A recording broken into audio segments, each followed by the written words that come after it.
Presentation નથી એમ જ ચલાવું છું.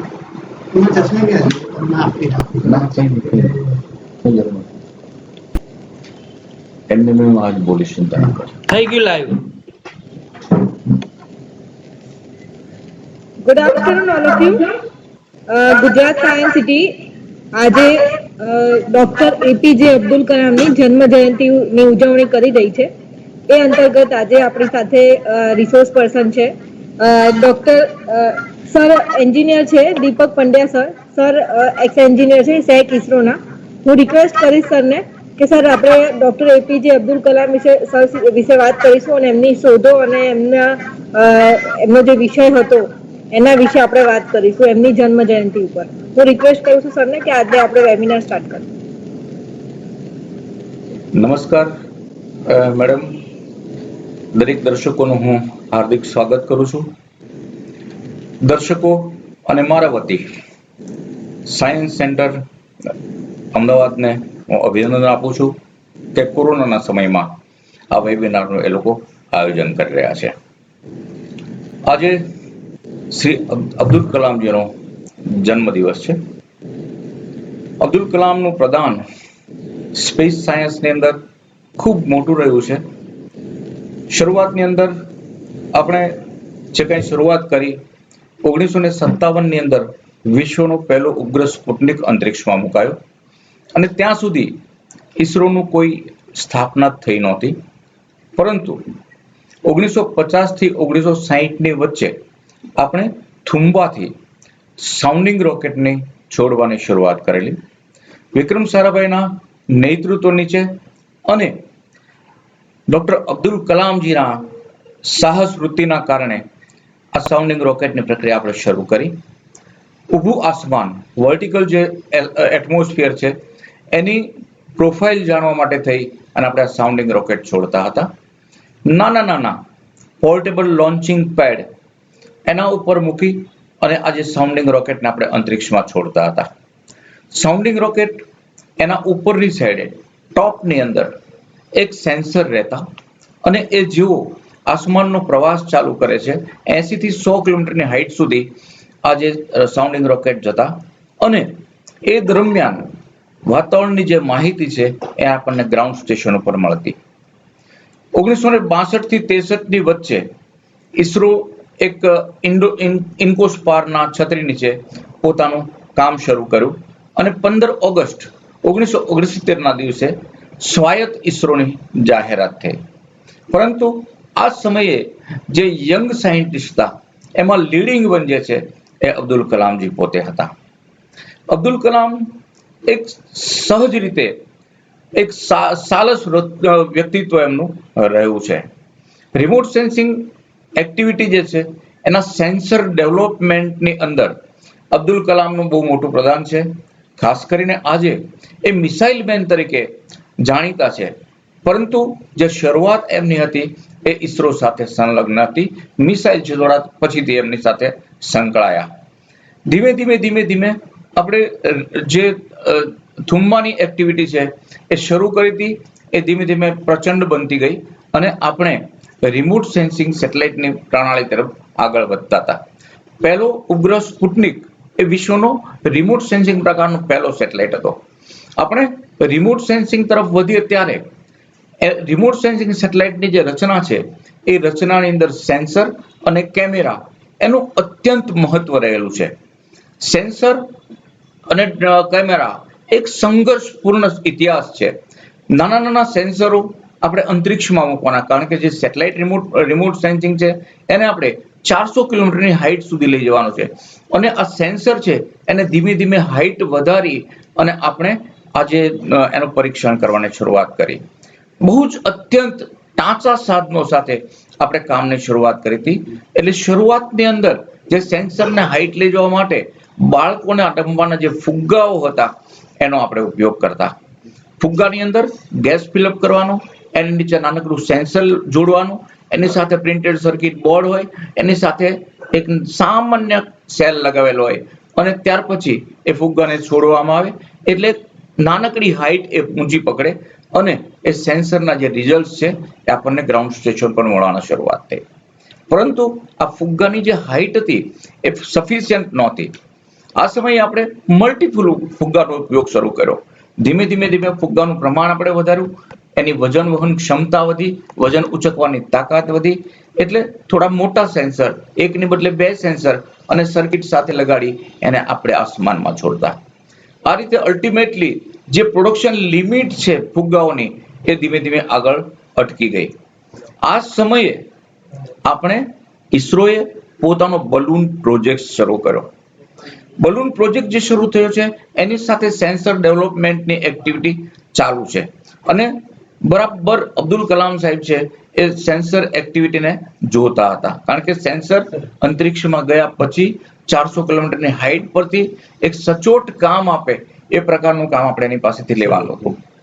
ફુગ્ગાઓ જે છોડવાની નબળાઈ એ હતી કે ફુગ્ગા અંતરિક્ષમાં જાય ત્યાર પછી હવાના ઝોકની સાથે ફુગ્ગાઓ છે પ્રવાસ કરતા હતા. ધીમે ધીમે આ જે વસ્તુ જે છે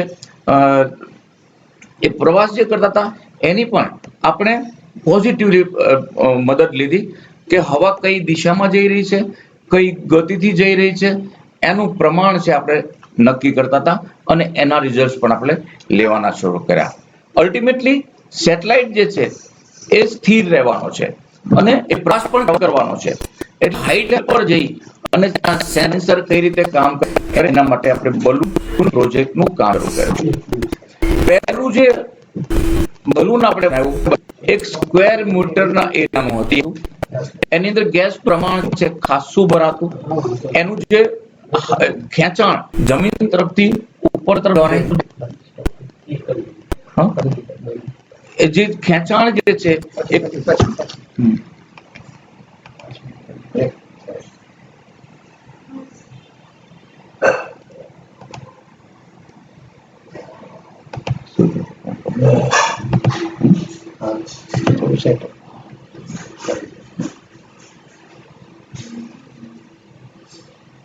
ત્યાં સુધીનું સંભાળવાનું જવું પડશે.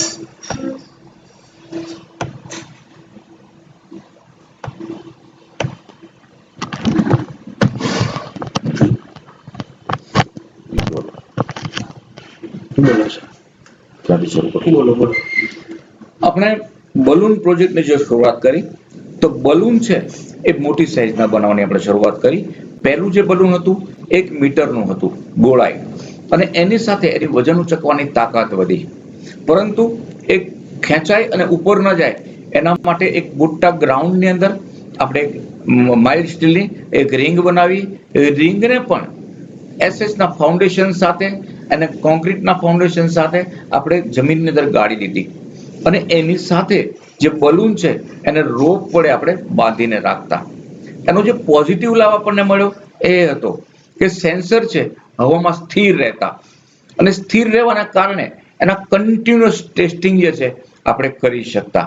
એટલે શરૂઆતની અંદર જે નાના બલૂન હતા એના માધ્યમથી આપણે કલાકો સુધી એના રિઝલ્ટ લઈ રહ્યા હતા. ત્યાર પછી એક વધારાની હાઈટ આપણે અચીવ કરવાની હતી. આ સમયે આપણે બલૂનની સાઈઝ મોટી કરવાની શરૂઆત કરી. બલૂન જે મોટા થતા એમાં ગેસ ફિલઅપ વધારે થતો અને એનું જમીન તરફ ખેંચાણ છે એ વધતું, એની વજન વહન ક્ષમતા વધતી. એટલે જે મુખ્ય સેટેલાઇટ બનવાનો હતો એના એન્જિનિયરિંગ ટેસ્ટિંગના સામાન્ય જે ઇક્વિપમેન્ટ હતા એની સાથે આપણે ટાઈઅપ કર્યા.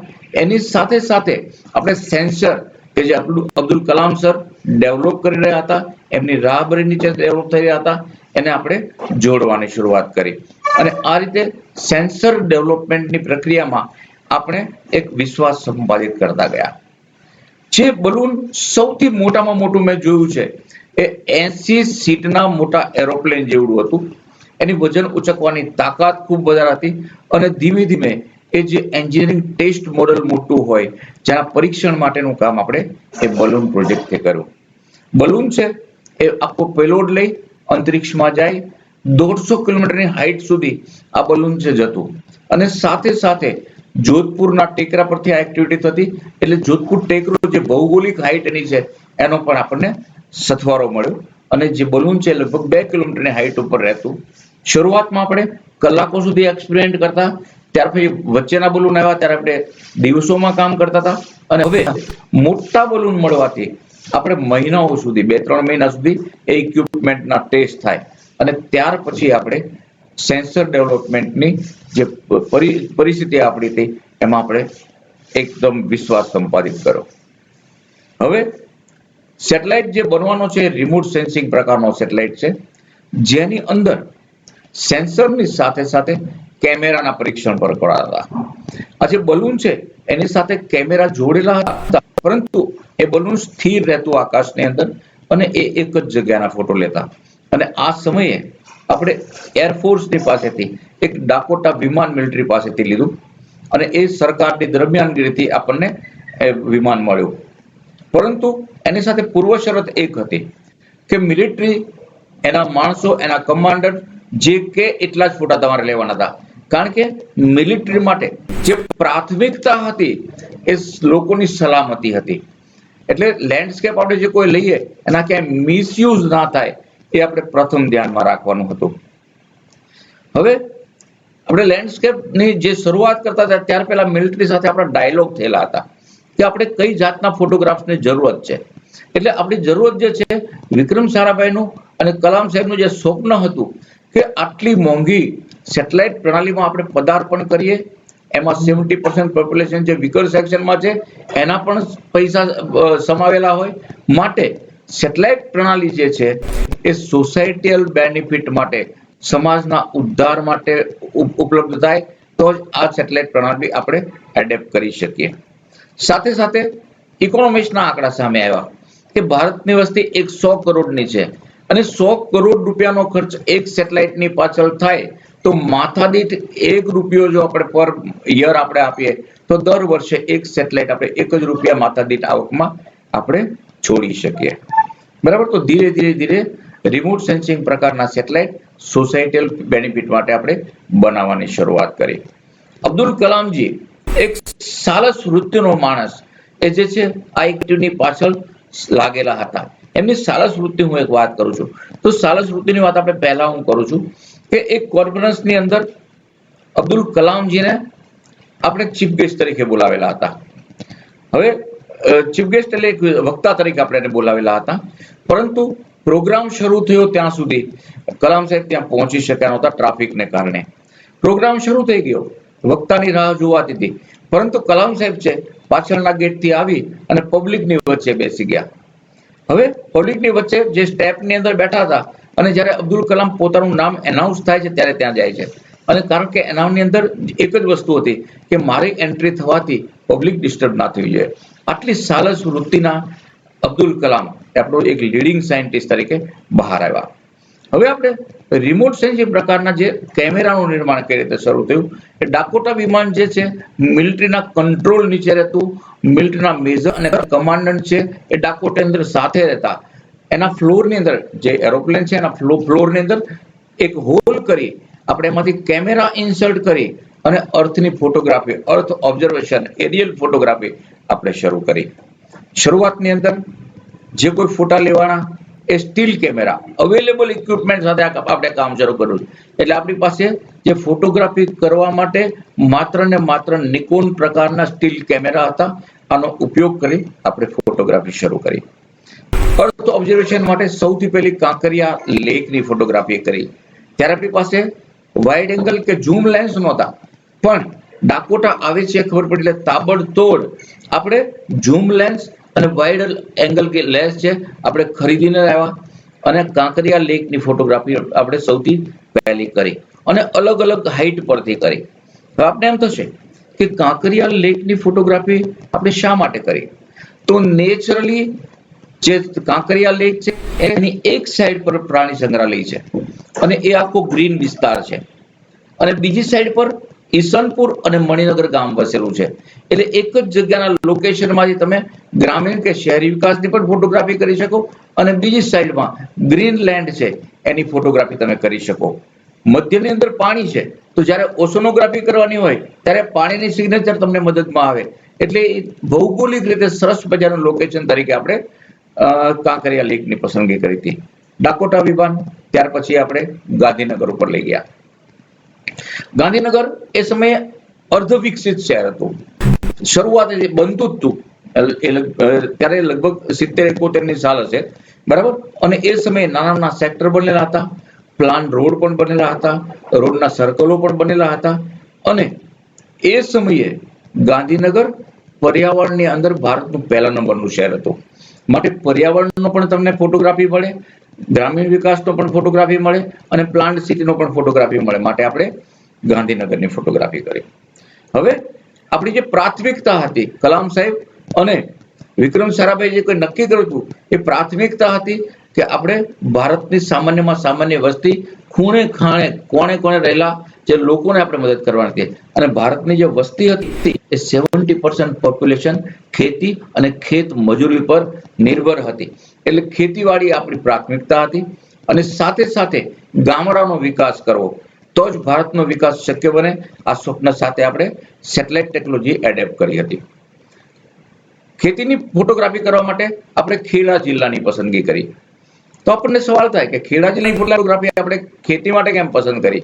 તો ખેડા જિલ્લો છે એક પ્લાન્ટ ખેતી કરતું હતું, એક પદ્ધતિસરની ખેતી, એ એગ્રીકલ્ચરનું જે કામ છે એ ખેડા જિલ્લામાં થતું. અને આ ખેડા જિલ્લો પ્લાન્ટ ખેતી કરતો હતો, એની સાથે પણ એક વધારાનું પરિબળ કામ કરતું હતું કે આણંદની અંદર કૃષિ યુનિવર્સિટી હતા. અને આ યુનિવર્સિટીના જે સાયન્ટિસ્ટો છે પોતાના એક્સપેરિમેન્ટ માટે ખેડા જિલ્લાને પસંદ કર્યું હતું, ખેડા જિલ્લાને એડેપ્ટ કર્યું હતું. એટલે ત્યાં પાકની વૈવિધતા અને પદ્ધતિસરની ખેતીના સિગ્નેચર આપણને મળે. માટે ડાકોટા વિમાનને આપણે ઉપર લઈ જઈ અને અર્થની ફોટોગ્રાફી કરી, ગ્રીનલેન્ડ સર્વે ચાલુ કર્યો. એટલે પાકની ખેતી છે આપણે ખેડા જિલ્લાથી શરૂ કરી. હવે ઈસરો એક ફોટોગ્રાફ્સ ઉપરથી રહે છે, એરિયલ સર્વે કરે છે, નીચે ઘઉં દેખાય છે. પણ એ ઘઉં છે એ નક્કી ઈસરો નક્કી ના કરે. એ જે છે એગ્રીકલ્ચર યુનિવર્સિટીના સાયન્ટિસ્ટ ફિઝિકલ વેરિફિકેશન પછી તમને કે આ સિગ્નેચર જે મળી છે એ ઘઉંની છે, બરાબર. આ રીતે અલગ અલગ પાકની સિગ્નેચર્સ છે આપણે મેળવતા થયા. આ સિગ્નેચર શું છે? તો સિગ્નેચરને સમજવી બહુ જરૂરી છે કે આપણે બધાના હેન્ડરાઇટિંગ એક સરખા હોય ના હોય, અને બધાની હું સિગ્નેચર લઉં તો સરખી હોય, વ્યક્તિગત સિગ્નેચર હંમેશા અલગ અલગ હોય, બરાબર. એ રીતે પાકની અંદર પણ પર્ટિક્યુલર વસ્તુની જે સિગ્નેચર છે એ બીજી વસ્તુની ના હોઈ શકે. હવે જે સિગ્નેચરની વાત કરીએ, એક સામાન્ય એક્ઝામ્પલ આપણે લઈ રહ્યા છીએ, એકદમ અતિ સામાન્ય એક્ઝામ્પલ આપણે લઈએ છીએ કે હું 3 વ્યક્તિને અલગ અલગ શહેરમાં મોકલું છું, એકને રાજકોટ, એકને સુરત, એકને પાલનપુર. સિગ્નેચર આપણે નક્કી કર્યા છે. કઈ રીતે કહું છું?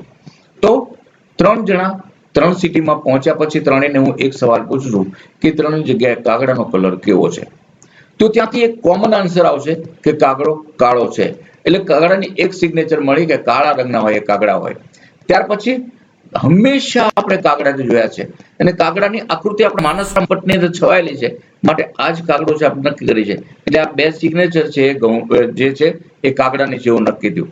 એટલે હું ઉપરથી જે ઘઉં જોઉં છું એ મને દરેક જગ્યાએ ઘઉં બતાવવા જોઈએ. તો એ જે ઘઉંની સિગ્નેચર મળે છે એને હું એ આપું છું, બરાબર. હવે આ એ મને આખા ગુજરાતમાં 500 જગ્યાએ દેખાઈ રહ્યા છે. તો એ 500 જગ્યાએ દેખાય છે એ ઘઉં છે એવું હું પૂર્વાનુમાન કરી શકું. હવે રિમોટ સેન્સિંગ શું છે એ શબ્દ થોડો અઘરો પડે છે. તો રિમોટ સેન્સિંગ પ્રક્રિયાને આપણે સામાન્ય કરીને જોઈએ. રિમોટ સેન્સિંગ એટલે શું?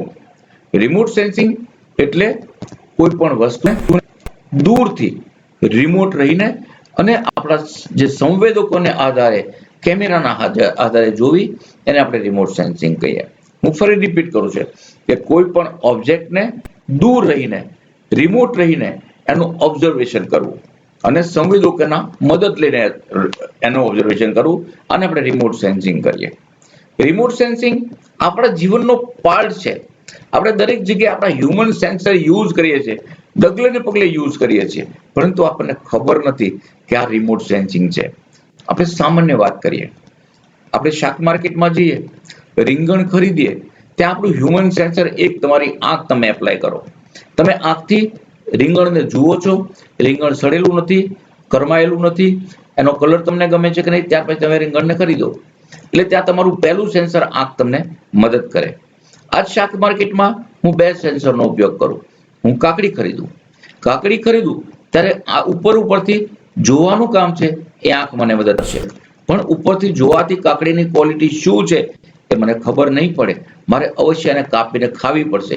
ત્યારે મારું બીજું સેન્સર મોઢામાં છે, મારું સ્વાદુપિંડ મને મદદ કરે. હું મલ્ટિપલ સેન્સર પણ શાક માર્કેટમાં યુઝ કરું છું.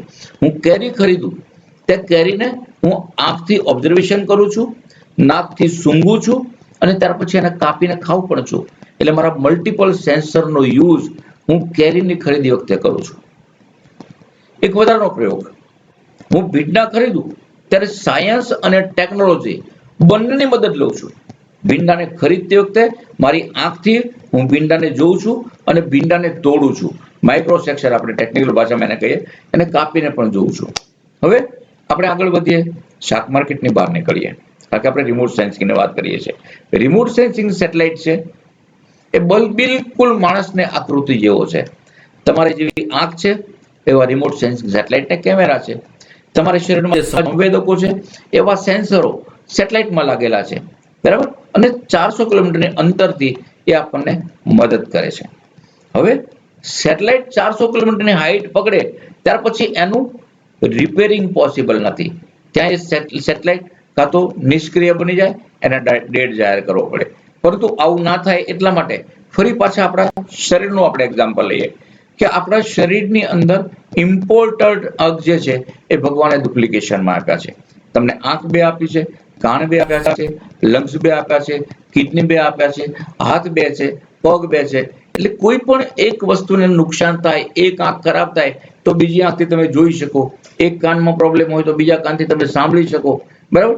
એ રીતે જેમ ભગવાને તમને 2 વસ્તુ શરીરમાં એટલા માટે આપી છે કે એકની નુકસાની થાય તો બીજું તમને મદદ કરે. આ રીતે જે સેટેલાઇટનું નિર્માણ થાય ત્યારે પણ સેટેલાઇટની અંદર મુકાતા જે ઉપકરણો છે એ ડુપ્લિકેશનમાં હોય.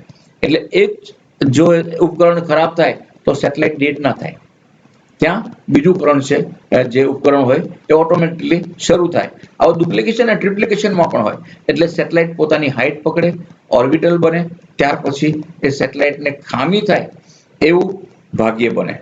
પરંતુ એક નાનકડો ડ્રીલ કરતી વખતે એક લોખંડનો નાનો પીસ પણ જો એમાં રહી ગયો હોય અને સર્કિટ ઉપર એ પડે તો આખી સર્કિટને ક્લોઝ કરી દે. એટલે આવી સમયે પણ સેટેલાઇટ ડેડ થાય. ડેડ ના થાય એવું કહી ના શકીએ, સાયન્સ છે આ તો, બરાબર. તો ધીમે ધીમે આ પ્રકારના રિમોટ સેન્સિંગ પ્રકારના સેટેલાઇટને આપણે ઓર્બિટલ કર્યા. સૌથી પહેલો સેટેલાઇટ ભારતને જે રિમોટ સેન્સિંગ ક્ષેત્રે મળ્યો એ છે ભાસ્કરા. પહેલો સેટેલાઇટ ભારતનો છે એ આર્યભટ્ટા હતો, પરંતુ એ છે રિમોટ સેન્સિંગ સેટેલાઇટ નહોતો, એ અર્થ ઓબ્ઝર્વેશન માટે હતો. પણ કમનસીબે આર્યભટ્ટા જે છે એ નાનકડી લાઈફ ભોગવીને બંધ થઈ ગયો. પરંતુ એ સેટેલાઇટમાંથી આપણે સેટેલાઇટ લોન્ચ થશે, સેટેલાઇટને ઓર્બિટલ કરી શકશું, આ જાતનો વિશ્વાસ આપણે કેળવો. ભાસ્કરાની શ્રેણી એ રિમોટ સેન્સિંગ પ્રકારનો પહેલો શરૂઆત હતી. જે રીતે આપણે ડાકોટાના પરિશ્રમ કરતા હતા એ રીતે રિમોટ સેન્સિંગ સેટેલાઇટ આવ્યો ત્યાર પહેલા એરિયલ સર્વે ચાલુ કર્યા હતા. આપણને એક હેલિકોપ્ટર નાસા તરફથી મળેલું હતું. એ વેલ ઇક્વિપમેન્ટ, એની અંદર રિમોટ સેન્સિંગના જે પદ્ધતિના જે ફોટોગ્રાફ લેવાના છે, એના રિઝલ્ટ લેવાના છે, એ બધી જ મશીનરીઓ હેલિકોપ્ટરની અંદર હતી. અને એની સાથે જે ટેકનિશિયન હતા એ પણ નાસાથી મળેલા હતા. પરંતુ એમાં આપણા સાયન્ટિસ્ટોની ટીમ એ સાથે રહેતી. પહેલું જે પરીક્ષણ આપણે કર્યું અને પહેલા જે એચિવમેન્ટ સુધી આપણે પહોંચ્યા એ ડોક્ટર પિસારોટીનું નામ છે. ડોક્ટર પિસારોટીએ he was belong to Kerala. એટલે એને કેરલા ગવર્મેન્ટ સાથે વાત કરી કે કેરલાની અંદર પાકની અંદર કોઈ મુશ્કેલી હોય તો કહો. ત્યારે ગવર્મેન્ટે કીધું કે સર્ટન સ્ક્વેર કિલોમીટરની અંદર નાળિયેરી છે ફ્રૂટ આપતી નથી. હવે આ વિસ્તાર નીચે એરિયલ સર્વે ડોક્ટર પિસારોટીની માર્ગદર્શન નીચે હેલિકોપ્ટરના મદદથી આપણે કર્યો. અને ડોક્ટર પિસારોટી એક ફાઇન્ડિંગ ઉપર આવ્યા કે જે કોઈ નાળિયેરીઓ આપણે ઓબ્ઝર્વ કરી રહ્યા છીએ એ નાળિયેરોના રૂટ્સની અંદર રોગ છે. હવે આ તો કોણે નક્કી કર્યું છે? આ ઈસરોના સાયન્ટિસ્ટ નક્કી કર્યું છે. એટલે એની જે ફિઝિકલ વેરિફિકેશન છે એ ત્યાંના બાગાયતી વિભાગના, ત્યાંના એગ્રીકલ્ચર વિભાગના જે તજજ્ઞો હતા એમનો આપણે સાથ લીધો અને રેન્ડમલી પર્ટિક્યુલર એરિયાની અંદર આપણે જે નાળિયેરના રૂટ્સ છે એના મૂળ હોય એને આપણે ખોદીને જોયા. અને એ ખોદતા જે મૂળ છે એ બ્લેક અને બ્રાઉન કલરના નીકળ્યા. એટલે ડોક્ટર પિસારોટીએ એરિયલ સર્વે કરી અને જે રિઝલ્ટ લાવ્યું હતા અને આ જ પ્રકારનો કંઈક ફાઇન્ડિંગ છે એ ફિઝિકલ વેરિફિકેશનમાં મળ્યું. બરાબર. તો જે સંશોધનની અંદર પહેલું રિઝલ્ટ મળ્યું છે એ ડોક્ટર પિસારોટીના નામ છે. બરાબર. હવે આવા સર્વે જે છે હેલિકોપ્ટરના માધ્યમથી આંધ્રપ્રદેશ, અનંતપુર અને હરિયાણામાં પણ થયેલા. હવે આ રિમોટ સેન્સિંગની વાત કરીએ છીએ ત્યારે અબ્દુલ કલામ સાહેબ કાયમ તમને યાદ રહે એવું વ્યક્તિત્વ છે. એનું કારણ એ છે કે રિમોટ સેન્સિંગ પ્રકારના સેટેલાઇટ એને અંતરિક્ષમાં લઈ જવા માટે થઈ અને આપણે પોલાર સેટેલાઇટ લોન્ચિંગ વ્હીકલ એની ઉપલબ્ધિ થઈ. આ પહેલા જે રોકેટરી સાયન્સ ડેવલપ થયું આમાં પહેલું રોકેટ આપણે બનાવ્યું હતું SLV-3. SLV-3 પણ એક નાનકડો ઇતિહાસ છે. સેટેલાઇટ લોન્ચિંગ માટે આપણે વાત તો શરૂ કરી પણ સાઉન્ડિંગ રોકેટની પ્રક્રિયા આપણે કરી ચૂક્યા હતા અને બધા જ યંગ સાયન્ટિસ્ટો અબ્દુલ કલામની લીડરશિપમાં અને માર્ગદર્શન જે હતું એ વિક્રમ સારાભાઈના માર્ગદર્શન નીચે આપણે આ સાઉન્ડિંગ રોકેટની પ્રક્રિયા પૂરી કરી હતી.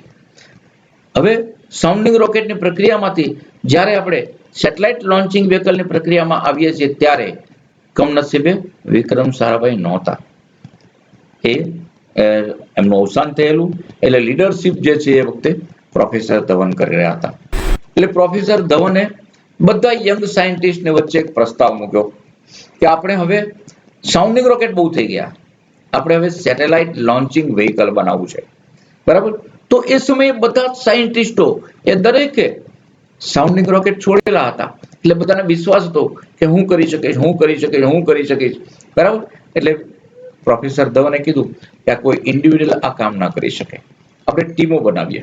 એટલે 4-5 ટીમની અંદર આ બધા સાયન્ટિસ્ટોને વેચી નાખવામાં આવ્યા અને બધાને કામ આપી દીધું કે ચલો તમે આનો પ્રોજેક્ટ તૈયાર કરો અને પ્રોજેક્ટ કર્યા પછી આપણે થોડા સમય પછી મળીશું.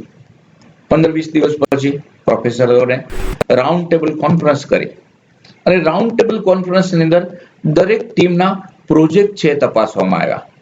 1 નંબર, 2 નંબર, 3 નંબર કરતા 3 નંબરની જે ટીમ હતી એના પેપર ઉપરનું પ્લાનિંગ જે રોકેટ ડ્રો કરેલું એ આપણને જોઈને તરત આંખે વળગે એવું હતું. હવે એના જે સ્પેસિફિકેશન હતા, કયા મટીરિયલમાંથી રોકેટ બનશે, કયા ફ્યુલથી રોકેટ ઉડશે, કઈ વેલોસિટી, કઈ ગતિ સાથે રોકેટ ઉડશે, સેટેલાઇટને અંતરિક્ષમાં લઈ ગયા પછી ઇન્જેક્ટ કઈ રીતે કરશે, એને ઓર્બિટલ કઈ રીતે કરશે, આ દરેક વસ્તુ 3 નંબરની ટીમે પેપર ઉપર લાવીને મૂકી હતી. હવે એ 3 નંબરની ટીમના જે સ્પેસિફિકેશન છે ઈસરોએ ગ્રાહ્ય રાખ્યા અને આ ટીમને સેટેલાઇટ લોન્ચિંગ વ્હીકલ બનાવવા માટેનો પ્રોજેક્ટ આપ્યો. આટલી મોટી વાતની પાછળ ખાસ વાત શું હતી? ખાસ વાત એ હતી કે 3 નંબરની ટીમનું લીડરશિપ અબ્દુલ કલામ કરતા હતા. એટલે પહેલું જે રોકેટ સેટેલાઇટ લઈને અંતરિક્ષમાં ઉડવાનું હતું એ પ્રોજેક્ટના ડિરેક્ટર તરીકે અબ્દુલ કલામને નીમવામાં આવ્યા. સેટેલાઇટ લોન્ચિંગ વ્હીકલ તૈયાર, સેટેલાઇટ તૈયાર અને એનું પરીક્ષણ શરૂ થયું. પરંતુ પહેલું સેટેલાઇટ લોન્ચિંગ વ્હીકલ ફેલ થયું. જેવું એ લોન્ચિંગ વ્હીકલ ફેલ થયું એટલે પત્રકારો અબ્દુલ કલામને ઘેરી વળ્યા અને પ્રશ્નોની ઝડી વરસાવી. એમાં ખાસ વાત એ હતી કે આપણે સામાન્ય અતિ સામાન્ય લોકોના પૈસાનો યુઝ કર્યો છે અને તમે આ રીતે વેડફો છો. પાછળ ધવન સાહેબ ઉભા હતા. ધવન સાહેબે હાથ પકડી અબ્દુલ કલામને પાછળ લીધા અને એમણે પ્રેસ કોન્ફરન્સને સંબોધવાનું ચાલુ કર્યું.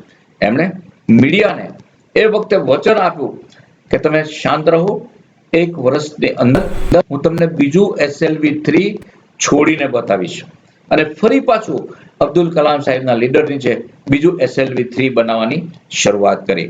હવે SLV-માં 3 નંબર શાનો છે? આપણને એમ થાય કે આ 3જા નંબરનું રોકેટ છે. ના, એવું નથી.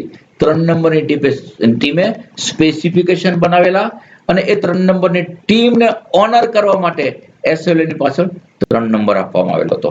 બરાબર. તો એ નામ પણ અબ્દુલ કલામનું નામ છે. હવે બીજું લોન્ચિંગ વ્હીકલ છે એ તૈયાર થયું, સેટેલાઇટને લોન્ચ કર્યું અને 10 મહિનાના ગાળામાં એ સફળ પરીક્ષણ આપણે અંતરિક્ષમાં કર્યું. ફરી પાછા ધવન સાહેબની પાછળ પત્રકારો ઘેરી વળ્યા કારણ કે હવે તો સક્સેસ હતી. એટલે ધવન સાહેબે જવાબ આપવાની બદલે એમણે અબ્દુલ કલામને આગળ કર્યા. કલામ સાહેબ, હવે તમારો નંબર છે. એટલે જ્યારે સફળતા આવે ત્યારે રિયલ માણસને આગળ કરો, એ ઈસરોનો એક શું કહે કે એની વૃત્તિ છે હંમેશા. અને જે લીડર હોય એ પાછળ જાય, અને જ્યારે અસફળતા હોય ત્યારે લીડર આગળ રહે. આ રીતે એસએલવી કામ કર્યું. ત્યાર પછી એએસએલવી અને ત્યાર પછી પીએસએલવી નું આપણે કામ કર્યું. પીએસએલવી છે એ વિશ્વનું ચર્ચાસ્પદ વ્હીકલ છે. વિશ્વમાં ગમે ત્યાં જાઓ તો તમને પીએસએલવી ની વાત સાંભળવા મળે. તો ભારતનું પીએસએલવી અને આખું વિશ્વ કામ એને યાદ કરે એવું શા માટે? એની પાછળ અબ્દુલ કલામનું પ્રદાન હતું પહેલી વસ્તુ તો. એટલે કલામ સાહેબ છે એ વર્લ્ડના નકશા ઉપર છવાયેલા હતા. પીએસએલવી વિશ્વનું ચર્ચાસ્પદ વ્હીકલ હોય એના બે ઠોસ રીઝન હતા. એક રીઝન હતું આજ સુધી પીએસએલવી ની 49 ફ્લાઇટ થઈ છે, એમાંથી માત્ર એક જ અનસક્સેસફુલ, બાકી બધું સફળ. એટલા માટે સૌથી સફળ વ્હીકલ વિશ્વની અંદર કોઈ લોન્ચિંગ વ્હીકલ હોય તો પોલાર સેટેલાઇટ લોન્ચિંગ વ્હીકલ છે. અને બીજું કારણ કે વિશ્વમાં સૌથી ઓછામાં ઓછે ખર્ચે અંતરિક્ષનો સેટેલાઇટને પ્રવાસ કરાવતું વ્હીકલ હોય તો એ પણ પીએસએલવી છે. અને માટે આ પીએસએલવી વિશ્વનું ચર્ચાસ્પદ વ્હીકલ છે. આથી આગળ વધીએ. સિંગાપુરના એક સાથે 6 સેટેલાઇટ, ભારતનો એક પણ નહીં, 6 સેટેલાઇટ અંતરિક્ષમાં મૂકી અને ભારતને રોયલ્ટી કમાતા વાળા દેશની અંદર સ્થાન અપાયું એ પોલાર સેટેલાઇટ લોન્ચિંગ વ્હીકલ છે. અને રોયલ્ટી કમાતા વાળા દેશની ચર્ચા કરીએ ત્યારે પણ તમારે કલામ સાહેબને યાદ કરવા પડે. ત્યાર પછી એક સાથે 104 સેટેલાઇટ અંતરિક્ષમાં લઈ જવા અને સફળતાપૂર્વક પિન પોઈન્ટ એનું લેન્ડિંગ કરવું, એને ઓર્બિટલ કરવા, એ કામ પણ પીએસએલવી કર્યું છે. તો આ સમગ્ર શ્રેય છે અબ્દુલ કલામજીને જાય. લગભગ ત્યાર પછીથી અબ્દુલ કલામજી મિસાઇલ ટેકનોલોજી માટે ટ્રાન્સફર થયા. પરંતુ મિસાઇલ ટેકનોલોજી માટે પણ એમનો પોતાનો વિચાર હતો કે શાંતિપૂર્ણ મિસાઇલનો ઉપયોગ આપણે કરવાનો છે, સંરક્ષણ માટે આપણો ઉપયોગ કરવાનો છે, બરાબર. અને જરૂર ના હોય ત્યાં સુધી મિસાઇલનો ક્યાંય આપણે ઉપયોગ કરવાનો નથી. આ શરત સાથે અને ડીઆરડીઓની જે પદવી છે એને સ્વીકારી હતી. આ રીતે મિસાઇલ મેન તરીકે જે જાહેર થયા એ ડીઆરડીઓને પરિણામે જાહેર થયા છે. શરૂઆતમાં જે લોન્ચિંગ વ્હીકલ એમણે બનાવ્યા, સાઉન્ડિંગ રોકેટ બનાવ્યા, એસએલવી સેટેલાઇટ લોન્ચિંગ વ્હીકલ બનાવ્યા, અને આ જે બનાવવાનો જે નિચોડ હતો એમણે મિસાઇલ ટેકનોલોજીની પાછળ ઉમેર્યો. રિમોટ સેન્સિંગની વાત તરફ પાછા આપણે થોડું જોઈએ છીએ કે રિમોટ સેન્સિંગ સેટેલાઇટ એ ઓર્બિટની અંદર ફરે. હવે આ ઓર્બિટની અંદર પોલાર ઓર્બિટ છે, બે પોલને પકડી ઉત્તર ધ્રુવથી દક્ષિણ ધ્રુવ તરફ આ સેટેલાઇટ પ્રવાસ કરે છે. 8 કિલોમીટર પ્રતિ સેકન્ડ એ દોડી રહ્યો છે અને અર્થની સરફેસથી લગભગ 400 કિલોમીટરની હાઈટ પર છે. સેટેલાઇટ જે પાર્ક કરીએ 400 થી લઈ 1000 કિલોમીટરની હાઈટ સુધી આપણે પાર્ક કરીએ છીએ અને એ ત્યાંથી એ અર્થ ઓબ્ઝર્વેશન કરે. અર્થ ઓબ્ઝર્વેશન કરવામાં જે કાંઈ છે, જેવું કાંઈ છે એને જોવા મળે. 8 કિલોમીટર પ્રતિ સેકન્ડ દોડતા દોડતા એ 90 મિનિટની અંદર પૃથ્વીનું એક સર્કલ કાપે છે અને 90 મિનિટની અંદર એક ઊભા પટ્ટાની અંદર 400 કિલોમીટરના સ્પાનની અંદર એ અર્થની ફોટોગ્રાફી કરે. આજે એક જગ્યાએ હું 0 લખું છું અને એક જગ્યાએ 15 લખું છું. માનું કે 15 દિવસે સેટેલાઇટ પૂરા અર્થની ઓબ્ઝર્વેશન કરે છે. હવે 0 પરથી આજે એ સેટેલાઇટ પસાર થઈ રહ્યો છે ત્યારે માનો કે ત્યાં કામરૂપ છે, આસામ છે, એટલે આજે આસામની ફોટોગ્રાફી કરી અને 0 પછી નીકળશે. ફરી પાછો 0 પર એ જે છે 15 દિવસ પછી પાસ લે ત્યારે એનું બીજું રિઝલ્ટ આપે. એટલે 15 દિવસ, 30 દિવસ, 45 દિવસ, 60 દિવસ, એ રીતે અલગ અલગ દિવસે એ ફોટોગ્રાફી કરે અને પર્ટિક્યુલર ટાઈમે કરે. આજે મેં 10 ને 50 મિનિટે ફોટોગ્રાફી કરી છે તો બીજો પાસ આવે ત્યારે આપણે 10 ને 50 મિનિટે જે ફોટોગ્રાફી કરતો હોય. એટલે નિશ્ચિત સમયે એ સેટેલાઇટ છે તમને રિઝલ્ટ આપે. હવે આજે મેં ઓબ્ઝર્વ કર્યું છે કે ગુજરાતના ભાલ પ્રદેશની અંદર 0ના દિવસે ઘઉં વાવેલા છે, બીજી વખતે ઘઉંનો ગ્રોથ બતાવે, બીજી વખતે વધારાનો ગ્રોથ બતાવે, ચોથા વખતે ડુંડી બેઠેલી બતાવે અને અલ્ટિમેટલી એ સિઝનના અંતે જે એનો ગ્રોથ કઈ રીતે થયો છે ડુંડી બેસીને કાપવા સુધીનો એ કામ સેટેલાઇટ કરે. એટલે કે પાકનું પૂર્વાનુમાન કરવાનું કામ, એની પર બાજ નજર રાખવાનું કામ એ સેટેલાઇટ કરે. ધીરે ધીરે એની અંદરથી ઉત્પાદન આવે તો વર્ષના અંતે ઘઉંનું ઉત્પાદન કેટલું આવે છે એ સમજ આપણને અર્થ ઓબ્ઝર્વેશન કરતો સેટેલાઇટ છે સમજાવે. માનો કે આજે ગુજરાતની વસ્તીના પ્રમાણમાં ઘઉંનું બરાબર ઉત્પાદન થઈ રહ્યું છે કે નહીં, એના પ્રમાણસર થયું છે કે નહીં, એ કામ સેટેલાઇટ નક્કી કરે. માનો કે ઘઉંનું ઉત્પાદન વધારે થાય છે તો ઘઉં નિકાસ કરવાની ખબર પડે, અને ઘઉંનું પ્રમાણ વસ્તીના પ્રમાણમાં જો ઓછું હોય તો તમને ઘઉંની આયાત કરવાની ખબર પડે. એટલે સોસાયટીયલ વર્ક માટે આ સેટેલાઇટ છે એ અતિશય મહત્વનું કામ કરે.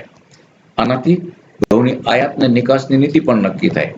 હવે ઘઉંની પ્રોડક્ટ છે એ 2-3 જાતની, આપણે એક જ પાકની વાત કરી રહ્યા છીએ ત્યારે, કે ઘઉંની અલગ અલગ જે પાક છે એ મળે છે. એમાં J24 ઘઉં પણ હોય, અને 313 પણ હોય, અને બાલિયા ઘઉં પણ હોય. એટલે અલગ અલગ ક્વોલિટીના ઘઉં તમને કેટલા મળે છે એની ખબર પડે. એટલે બજાર ભાવ પણ સેટેલાઇટ ઇમેજોને કારણે નક્કી થઈ શકે. આ રીતે ધીમે ધીમે તમે જુઓ તો દરેક પાકનું પૂર્વાનુમાન કરવાનું કામ છે એ સેટેલાઇટ નક્કી કરે. પાકમાં રોગચાળો હોય તો એ જોવાનું કામ પણ સેટેલાઇટ ટેકનોલોજીના માધ્યમથી થાય. બરાબર. આ રીતે સેટેલાઇટ ટેકનોલોજી સાથે અનેક વૈજ્ઞાનિકોના નામ સંકળાયેલા છે. અબ્દુલ કલામ સાહેબને ક્યારે પણ તમે ભૂલી ના શકો. બરાબર. એટલે રોકેટરી સાયન્સ માત્ર એમનો સબ્જેક્ટ નથી. સેન્સર ડેવલપમેન્ટની અંદર એમણે બહુ જ મોટું કામ કર્યું છે. અને એ સેન્સર ડેવલપમેન્ટની એક્ટિવિટી માટે આપણને ભારતની જે નેચરલ ભૌગોલિક સ્થિતિ છે એણે બહુ મદદ કરી. ભારત એક ભૌગોલિક રીતે એક સમૃદ્ધ દેશ છે. તમે જુઓ, તમારી પાસે મોટામાં મોટો પર્વત એવરેસ્ટ તમારી પાસે છે, એના પર ગ્લેશિયર પણ થાય છે, એમાંથી મહાનદીઓ પણ નીકળે છે. રાજસ્થાન જેવો રણપ્રદેશ તમારી પાસે છે, મધ્યપ્રદેશ, કેરલા અને આસામ આવા જંગલો પણ તમારી પાસે છે.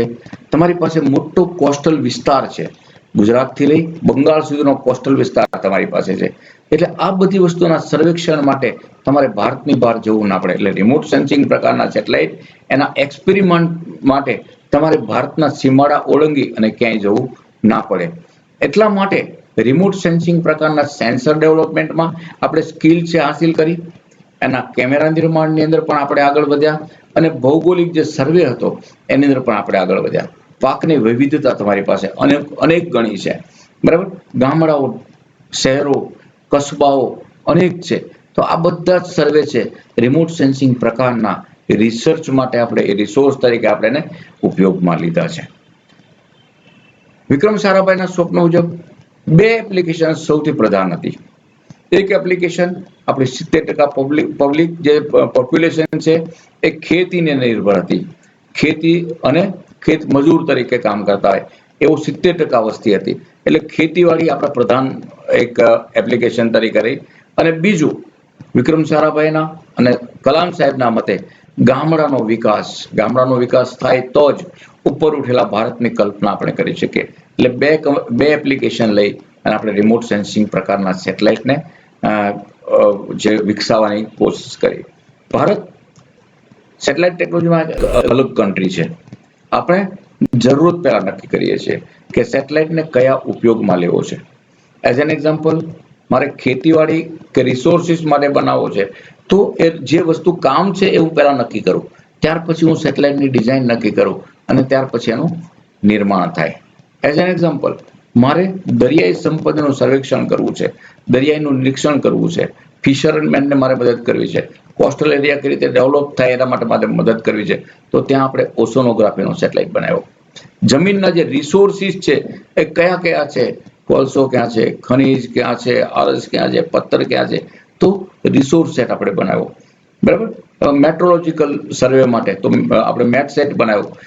આ રીતે તમે પહેલા જે તમારી એપ્લિકેશન છે એ નજરમાં રાખો છો, અને ત્યાર પછી સેટેલાઇટનું નિર્માણ કરો. બંધા કે સેટેલાઇટનું નિર્માણ ના થાય, કારણ કે ફરી પાછું તમારા જે નજરની અંદર છે એ 70% પબ્લિક જે વીકર સેક્શનમાં છે એનો પૈસો આપણે યુટિલાઇઝ કરીએ છીએ, એટલે પૈસો વેસ્ટ ના જાય એ તરીકે આપણે આ ટેકનોલોજીમાં આગળ વધ્યા છીએ.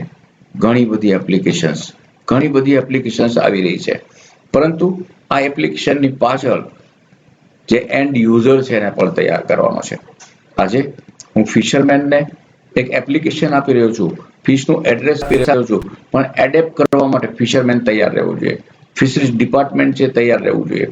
આજે હું ખેતી માટે હું કામ કરું છું તો એગ્રીકલ્ચર ડિપાર્ટમેન્ટ છે એ સેટેલાઇટનો ઉપયોગ અલ્ટિમેટલી સેટેલાઇટ ટેકનોલોજી રિસર્ચ એ ઇસરો કરે છે, પરંતુ એન્ડ યુઝર છે એ જે તે વિભાગ છે, બરાબર. એગ્રીકલ્ચર સર્વે કરતો હોઉં તો એગ્રીકલ્ચર ડિપાર્ટમેન્ટ અને એગ્રીકલ્ચરના જે સર્વે કરનાર સાયન્ટિસ્ટો છે એને મારે આ ટેકનોલોજી હેન્ડઓવર કરવાની છે.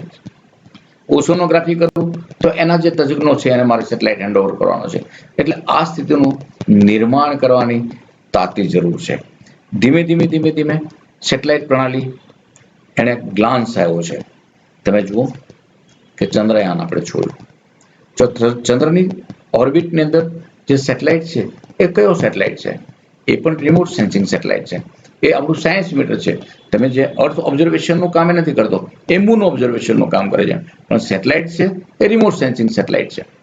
તમે માર્સ ઓર્બિટ મિશન કર્યું તો માર્સની ઓર્બિટમાં જે સેટેલાઇટ મૂક્યો છે એ સેટેલાઇટ કયો છે? એ રિમોટ સેન્સિંગ સેટેલાઇટ છે. એ મૂનનું ઓબ્ઝર્વેશન કરે છે. હવે આવનારા સમયમાં આપણે આદિત્ય મિશન કરશું તો આદિત્ય મીન્સ સૂર્ય, કે સૂર્યને આજુબાજુ સૂર્યના સર્વેક્ષણ માટે આપણે સેટેલાઇટ મૂકશું. એ પણ રિમોટ સેન્સિંગ પ્રકારનો સેટેલાઇટ હશે. રિમોટ સેન્સિંગ પ્રણાલીમાં સેન્સર ડેવલપમેન્ટ, કેમેરા નિર્માણ, એની અંદર આપણે એટલું બધું કાઠું કાઢેલું છે, એટલું બધું આપણે આગળ વધી રહ્યા છીએ કે નાસા જેવી સંસ્થા આજે ઇસરો સાથે હાથ મિલાવી ચૂકી છે. આવનારા સમયમાં તમે બહુ નજીકના સમયમાં નાસા અને ઇસરો સાથે મળી બનાવતા નિસાર પ્રકારની શ્રેણી તમારી સામે આવશે, બરાબર. અને એ જે કામ છે એ ઇસરો અને નાસા બંને મળીને કરશે. સ્પેસ ટેકનોલોજી એવી છે કે કોઈ એક દેશ છે એમાં અલગ અલગ કન્ટ્રી છે એ પોતાનું પ્રદાન કરતા જ હોય છે, એમાં કોઈ દેશો અલગ અલગ છે એવું ક્યાંય છે નહીં, બરાબર. એટલે રિમોટ સેન્સિંગની પ્રણાલી એ મજબૂત પ્રણાલી છે. રિમોટ સેન્સિંગ પ્રકારના સાયન્ટિસ્ટો એમને શિક્ષણ આપતી સંસ્થા પણ ભારતે વિકસાવી છે. એટલે વિશ્વના રિમોટ સેન્સિંગ પ્રકારના સેટેલાઇટના કામ કરતા વૈજ્ઞાનિકો તૈયાર કરવાનું કામ પણ ભારત કરી રહ્યું છે. અબ્દુલ કલામ સર આજે એમનો બર્થડે છે. બર્થડે વિશ તો આપણે કરીએ, પરંતુ ધીમે ધીમે ધીમે ધીમે એની સારસ વૃત્તિ, એમની સાહજિકતા, એક ફિશરમેનનો બેટો, એક નાનકડા ગરીબ પરિવારમાંથી આવતો બેટો, કોસ્ટલ એરિયામાં જીવતા પરિવારમાંથી આવતો બેટો, એક સમયે ન્યૂઝપેપર બોય એવા અબ્દુલ કલામ રામેશ્વરથી લઈ અને રાજભવન સુધી પહોંચ્યા. એની અંદર એમની જે સાહજિકતા, એની જે વિશ્વસનીયતા અને કામ કરવાની ધગશ ત્યાં પર લઈ ગઈ. એના એજ્યુકેશન વખતે એમની ફી ભરવાની રકમ પણ પરિવાર પાસે નહોતી. આ સમયે એમણે પોતે ન્યૂઝપેપર નાખી અને જે પૈસા એકત્રિત થતા એમાંથી એણે પોતાનું શિક્ષણ મેળવ્યું અને એમાંથી આપણને એક સરસ મજાનું વૈજ્ઞાનિક મળ્યો. આ રીતે રિમોટ સેન્સિંગ પ્રકારના સેટેલાઇટની શ્રેણી હોય કે લોન્ચિંગ વ્હીકલની પ્રણાલી શરૂઆતથી 1950, એ તો ત્યારે એક વિદ્યાર્થી રૂપે હતા. વિક્રમ સારાભાઈની પાસે સ્ટડી કરતા અને જે પીએચડીનો અભ્યાસ કરતા ત્યારે જે સહાય હતી એ વિક્રમ સારાભાઈની હતી. અને ધીમે ધીમે ધીમે એ યંગ સાયન્ટિસ્ટ છે એ વિશ્વનો એક મહાન સાયન્ટિસ્ટ બની શક્યો અને પોતાની જે લીડિંગ વૃત્તિ હતી, અંદર લીડરશિપના ગુણ હતા, એમને રાજભવન સુધી ખેંચી ગયા. તો એ છે આપણા અબ્દુલ કલામ. ધીરે ધીરે ધીરે આપણે આ ટેકનોલોજીમાં આગળ જઈ રહ્યા છીએ, પરંતુ રિમોટ સેન્સિંગ પ્રકારની પ્રણાલી કે રોકેટ ટેકનોલોજીનું જ્યારે પણ નામનો ઉલ્લેખ થાય ત્યારે તમે વિક્રમ સારાભાઈ અને ખાસ કરી અને અબ્દુલ કલામના નામને ભૂંસી નહીં શકો, વર્ષો સુધી ભૂંસી નહીં શકો. એમનું આ પ્રદાન છે. ધીમે ધીમે આપણે આગળ વધી રહ્યા છીએ, પણ જે પાયામાં આજે બેઝિકલી જે લોકોએ કામ કર્યું છે, ટાંચા સાધનો, અત્યારે તો સાધન સંપન્ન ઇસરો છે, ફંડેડ ઇસરો છે, બરાબર. પણ ત્યારે ફંડ વગર, ઓછામાં ઓછા ફંડ સાથે આ કામ કર્યું હતું, ટાંચા સાધનોથી આ વિકાસ કર્યો છે. તો આ વિકાસની જે પાયાની જે વ્યક્તિઓ છે એને ભારત કે વિશ્વ ક્યારે પણ ભૂલી નહીં શકે. ઉપસંહારની અંદર કહીએ તો આજે સાયન્સ સિટી અને ગુજકોસ્ટ જેણે આ પરિસંવાદનું આયોજન કર્યું, ઓનલાઈન જે વેબિનાર કર્યો, એના માટે હું દરેકનો આભાર વ્યક્ત કરું છું. મારા વતી અને ઓનલાઈન જે જોડાયેલા બચ્ચાઓ છે, શિક્ષકો છે કે સામાન્ય પબ્લિક છે, એના વતી આ ઓર્ગેનાઇઝરોને હું ધન્યવાદ આપું છું. અને આવી વેબિનાર છે તમે ચાલુ રાખજો. અત્યારે ભલે કોરોનાનો સમય છે અને આપણે વેબિનાર કરીએ છીએ, પરંતુ સાંજના સમયે કે વેકેશનની અંદર આ પ્રકારના વેબિનાર, સેમિનાર તો થઈ શકે, પણ દરેક બાળકો છે એ એક સેમિનાર સુધી પહોંચી નહીં શકે. કે ગામડાનો વસ્તુ છેલ્લો વિદ્યાર્થી પણ વેબિનાર જોઈ શકશે, સેમિનારમાં એટેન્ડ નહીં કરી શકે. બરાબર? તો આ છે એ કાયમ ચાલતા રહે એના માટે મારા અંતઃકરણની ઊંડા હાર્દથી એક હું તમને શુભાશીષ આપું છું. અને all the best Science City, all the best organiser. ધન્યવાદ. Thank you so much sir. એક મિનિટ.